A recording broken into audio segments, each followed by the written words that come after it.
Good afternoon, everybody, and welcome to session 4 of your business management module. So, in today's session, I just want to remind you about your ICE tasks. Remember that you need to complete a minimum of 4, please, and this has become quite urgent as we move towards the middle of September. These will start to close, and you need to get in at least 4. These tasks contribute to 10% of your CAS marks, which is a significant portion, and it will come in handy when we are calculating your final marks. So they're easy marks, also provide you with information on key concepts throughout the course. So try to do at least 4, but if you do more, it will really be beneficial to you. In addition to that, assignment 1, I have completed the marking and your marks should be released quite soon. In most cases, the assignments were very good. So I was very happy with the marks that have come through. You've shown an understanding. Just a few key pointers, and I have noted it on your individual assignment. Please remember that referencing is required for the whole assignment, both in text and a reference list. AI usage needs to be used with discretion, which means you need to use AI ethically. It is quite clear to establish if a student has used AI unethically, so please just be mindful of that. And then a very important one is that your assignments are your 2 formative assessments, major formative assessments, with ICE being your third sort of minor one. Unlike your ICE tasks, your assignments require significant essay writing, sentence construction, and argument formation. For assignment 1, there were instances where students just wrote a few words as an answer or 1 or 2 sentences. And as long as the detail was there, I gave marks for it. However, as we move to assignment 2, we move into the second half of the curriculum where it becomes more important for you to show constructive understanding of content. Please, for assignment 2, that cannot be accepted. You will have to write significant amount of information in the correct sentence structure for the mark allocation. So please be mindful of that. In addition, under formative 2, I have uploaded a video recording of information relating to assignment 2. Now, for assignment 1, in certain instances, there were questions that were answered incorrectly that I specifically made mention to in video recording for assignment 1. If you listen to that ahead of preparing your assignment, it will assist you with making minor mistakes and losing marks. Okay, so today we're going to go over key concepts of learning unit 6. I would assume that you have had a look at the recordings that I've put up, the short overviews, the slides that have been made available, and the voiceovers on the slides, because that gives you significant detail into the content. And you need to use that together with your textbook, and that should help you prepare for the assessment. Please, I also just want to remind you that you need a copy of your textbook for the assessment, as this is an open book assessment. Okay, so today we're going to cover some concepts of leadership, and we're going to do it in a scenario way. So it's to recall what you have already learned. If we look at the first scenario that I have up, it says at Riverside College, the Business Studies Department is preparing for its annual entrepreneurship fair. The head of department, Mr. Dlamini, is responsible for ensuring that the stalls, budget, and logistics are in place. He creates a detailed timetable, allocates resources, and checks that each group submits their progress reports on time. Meanwhile, one of their lecturers, Mrs. Naidu, notices that a student group is struggling because their chosen supplier suddenly withdrew. Instead of waiting for instructions, she reaches out to her professional contacts and secures an alternate supplier within 2 days. She also stays late after hours to help the students redesign their stall so that they are not disadvantaged. During the fair, when expected rain disrupts outdoor stalls, Mr. Dlamini quickly arranges to move the displays into an empty hall, ensuring safety and order. At the same time, Ms. Naidu motivates students to remain enthusiastic despite the disruption, reminding them of the purpose of the event and encouraging them to showcase their creativity. Later in the day, one stall accidentally copies another team's design. While some of the staff members suggest ignoring it to avoid conflict, Ms. Naidu firmly insists that originality and fairness must be upheld. She then guides the students to adjust their stall in a way that preserves integrity. Despite being tired from the long day, she continues to check in with each group, listening carefully to their concerns and ensuring that they are supported. Now, from this scenario, I want you to be able to do two things. One, identify who is the leader and who is the manager. And two, what types of components of leadership does either one of them show? So, in order to do that, we need to quickly understand the requirements of both roles. Okay. A manager's responsibility is to ensure that systems and processes are adhered to so that functioning of an organization or a project can take place. Whereas a leader's role is to assist followers to gain their confidence, to guide them, and to lead them into a situation different from what they currently are in. So, if we look at the case study for the scenario, what does this say? Where Mr. Dlamini, who was responsible for ensuring the stalls, budgets, logistics were done and in place, he then created timetables, allocated the resources, and made alternate arrangements for when that rain had occurred. His role was to ensure that event took place and it took place in a manner that was efficient. So the role of that event was could be achieved. That made him a manager. Ms. Naidu then went and started to assist students and to lead them and to guide them and to motivate them. He then took on a role as a leadership. This scenario carefully shows that one role is not more important than the other. Ms. Snyder just continued with her leadership role and just assisted students and guided them and motivated them. The event would still take place outside. There would be no budgets, there would be no timetable, there would be no progress reports. All of that would be outstanding, and which means this event could not take place. There was a sole focus on all the systems and controls and processes. Students would be left frustrated and astray. So it shows, firstly, the requirements for both management and leadership and how they work together to create a successful event. The second thing is that this scenario shows the use of multiple components of leadership. Okay, so the ability of Ms. Snyder to reach out to her professional contacts and network to assist the students with suppliers shows firstly that she stepped in without being asked, which is initiative and competence, so she achieved the desired outcome.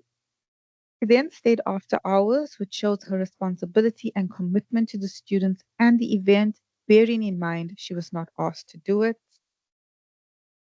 Um, when the event, when it was disrupted with the rain, she motivated her followers to stay and showcase their creativity and try to create a continued excitement, which shows firstly her perseverance, even though this now seemed to be disruptive, as well as her ability to communicate and change the team's perspectives. When she saw that one team had copied another and some people wanted to ignore it, she showed an ability to distinguish right from wrong. And the initiative to sort of immerse herself into that situation, which was difficult, and she didn't have to, shows the ability or the concept of being involved. Further showed that she didn't just pick on one team, she listened to both teams. She carefully went and understood what was going on, their concerns, their pressure points, and it shows again responsibility, perseverance, and communication skills. Another important aspect to remember is that she showed all of this in one scenario, which means that a leader and a manager, they can interchangeably go between roles as well as the components that are needed for each. Okay, so what shows that business needs a manager and a leader, and it shows what makes a leader in terms of components. But what specific traits are required from a leader? what traits can completely derail leadership. Okay. Remember, a leader is somebody that steps up and makes a decision. So it's not somebody that is trained to take on a role. It's something that comes naturally to them, something that's innate in their personality. So let's look at scenario two. During the student council meeting, the elected president, Sipo, avoids taking charge when an unexpected crisis arises. The main speaker for the charity event cancels. Surprisingly, Tandi usually keeps quiet and is not seen as a leader, steps forward. He encourages everyone to stay positive, reassures them that the event can still be succeeded, and that proposes contacting alumni as replacements. Later, Sipo becomes frustrated and starts insisting that only his ideas be followed, ignoring the input of others. Some students begin to feel excluded and lose trust in him. So, what traits that you can identify are positive and what traits completely derail leadership? Remember, leader is somebody that gains followers through their actions. Through their actions and their commitment from followers, they lead their followers into a different outcome from what they currently are in. So, leadership traits is optimism, self confidence, honesty, integrity, and drive. Was displayed when Tandi showed her ability to step in without being asked, to keep morale high, to reassure the group that things are going to be okay, but not only reassuring them, to also take steps to get or to provide solutions. And even though she was not necessarily trained to be a leader, it was not something that she does because she was more on the reserve side. That need to step forward makes her a leader. And that shows that leadership is an innate skill in us. Okay? And it just waits for the correct opportunity to take action and control. What are some of the derailing traits that we see? Incompetent, where people avoided responsibility, arrogance, and an abuse of power by forcing your ideas over others, thinking that you are in a position because you know better or you know more and not listening to other people, and then a betrayal of trust. Remember, your followers believe in you because they trust you. They admire what you do, they feel that you can lead them to a better outcome. If you betray that trust, you will instantly lose followers. And once you start to lose followers, you are no longer a leader. Now, I know that sounds like an influencer with their followers, but this is very much the case. Um, to bring it back to modern times, where influencers need followers to stay relevant, a leader needs followers to be a leader. Okay, unlike a manager where you get a salary at the end of the month and your sole purpose is to follow processes and protocols to encourage people to achieve the mission and vision of the business and ensure that we make targets. The leadership role is something where you need to gain that trust from your followers in order to be a successful leader. And then another important concept from Learning Unit 6 is delegation. Now, what is delegation? So we know that delegation is something that really it- it's done as a leader where you are motivating your followers to take on something that puts them in a position to grow and to learn new skills. Now, delegation is not merely taking your tasks and giving them to somebody else or making somebody else responsible for your work. It is about allowing people an opportunity to learn while feeling supported. So it's about delegating your tasks, but also providing them with enough support so that they feel certain and sure in the ability to achieve those tasks. Also, what we delegate determines whether we are setting somebody up for success or failure. There are certain things that we should delegate and certain things that we should not. And we also should not delegate simply because we do not have time to do it or because we don't want to do it. But we should delegate tasks that will help the other person grow. On the opposite side of that, a manager or a leader is not competent if they choose to not delegate and do everything on their own. That then shows an unwillingness to support their followers, an unwillingness to help others to grow. So as much as you want to keep everything and you want to do it, there must not be that arrogance that you can only do something correct and therefore you cannot delegate to others. That's an incompetence on a manager or a leader's side. So having said that, there are certain tasks that you should delegate. Simple things like processes and protocols like scheduling, ordering, contacting clients, technical matters that you have the ability to do, you can teach somebody else to do, and any task that you feel will help your employees grow and learn and achieve a new skill. Okay. Most importantly, what should you not delegate? You should not delegate employees' own problems. Okay. What do I mean by this? If I come to you with a problem, don't delegate it for me to go and sort out my own problem. If I don't know how to do something, I'm coming to you for a reason. Okay. Personal and sensitive matters. If an employee confides in you, or it's even sort of a disciplinary action. If you know that something is sensitive, you deal with it rather than delegating it.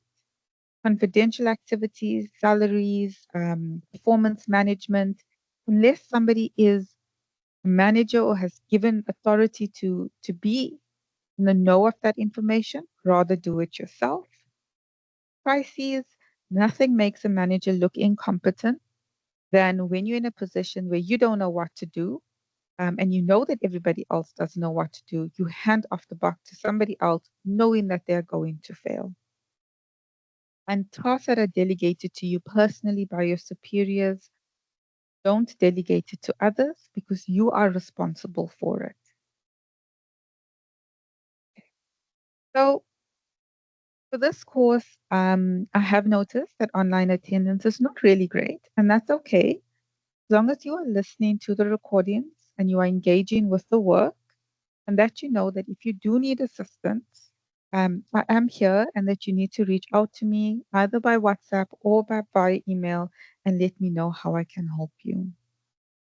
As you approach assignment two, please get in contact with me before you submit your assignment if you are unsure, if you need support, or is there anything that's unclear. And remember that we are reaching the middle of the semester very quickly and soon we'll be writing our summative assessment. So please make contact if you need help. All right, all the best. Take care. Bye.